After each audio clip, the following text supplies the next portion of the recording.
He once believed that difficult days came to punish him.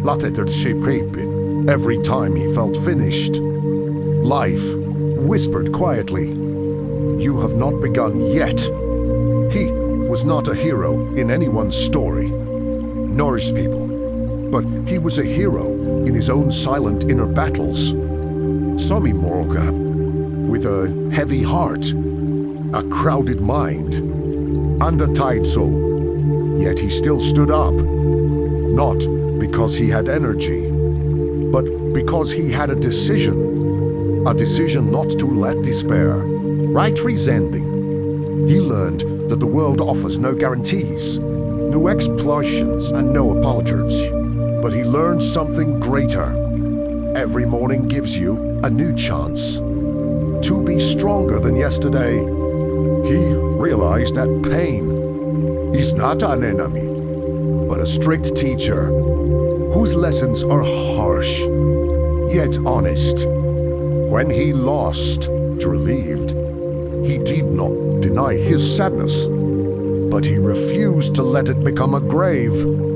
He told himself, "I will grieve, yes, but I will not stop." He understood that most people do not fail because but because they grow tired of trying. And he chose, tired, but not stoppy. He stopped waiting for understanding, for attrition, for rescue. He relied on only one thing, his inner strength. He was afraid. Yes, he was hard, but he learned that fear does not disappear by running. It disappears when you walk toward it calmly. He said to himself, "I am not required to be perfect, but I am required to be honest with myself." When he makes, he did not punish himself. He taught himself. When he fell, he did not hate himself. He understood himself. When betide, he did not surrender. He rested, then returned. He realized that strength is not in never falling, but in respecting yourself while rising. He realized that patience is not waiting for relief, but standing firm during pain. He realized that dignity is not in answering insults, but in rising above them without losing your worth. Every day he reminded himself, "I cannot control what happens to me, but I can control who I become after it." He no longer lived to prove himself to people, but to be at peace when he looked in the mirror. He no longer compared himself to the successful, the dreamers, or the broken. He compared himself only to himself. Yesterday, today, tomorrow, and he saw the difference. He saw his heart grow stronger, his mind calmer, and his soul her break. His life did not become perfect, but he became someone life could not easily shake. When asked him, "How did you become like this?" He smiled, said, "I was tired, but I did not quit." He believed that a person is not measured but by what he endured without losing himself.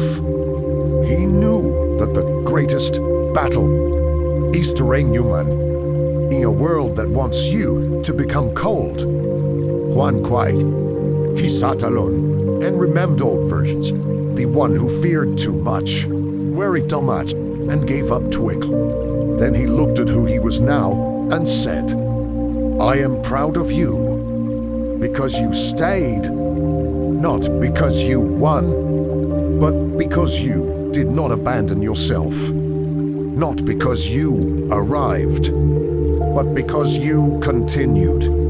In that moment, he understood that happiness is not a long laugh, but deep peace, the peace of not betraying yourself, the peace of not surrendering to chaos, the peace of trying honestly.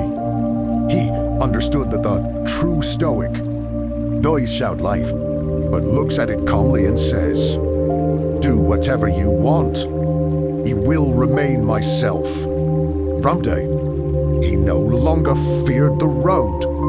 He respected. He no longer feared pain. Understood it. He no longer feared loneliness. He found himself within it. And in the end, he did not become extraordinary. He did not become legend. He did not become perfect. He became a human being, strong in silence, steady in stillness, deep without noise.